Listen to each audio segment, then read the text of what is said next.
আমাদের রায় যখন দিছে, রায়ের সময় আমাদের সবাই টাকা পয়সা সরকারের অনুরোধ করে বাজেয়াপ্ত করে দিচ্ছে। কিরে বাবা, টাকা দিচ্ছেন আপনি, টাকা দিছি আমি, এই টাকার মালিক হচ্ছি আমি আর আপনারা, নাকি?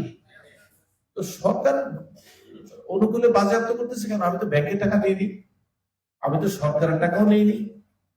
তো এইটা কোন দেশি বিড়ালের পিঠা বান্দর করতেছে। মানে এখন আমি গেছি আদালতের কাছে বিচার চাইতে, আদালত আমার পিঠাটা নিয়ে বান্দরে দিয়ে দিচ্ছে। আরে ভাই, আপনি আমার টাকা ওনাকে দেন কেন? আমি তো কোনো রাষ্ট্রীয় অপরাধ করি না, আমি তো যুদ্ধ অপরাধীও না, আমি তো রাষ্ট্রদ্রোহী কাজও করি না। তাহলে আমাদের এই যে আমার আর বিনিয়োগকারীদের টাকা আপনাকেই এখতিয়ার দিছি রে ভাই। আমি তো এখন হাইকোর্টে যা আপনার বিরুদ্ধে ঘন্টা লাগাবো, বলবো যে নিচের আদালত আমার প্রতি জুলুম করছে।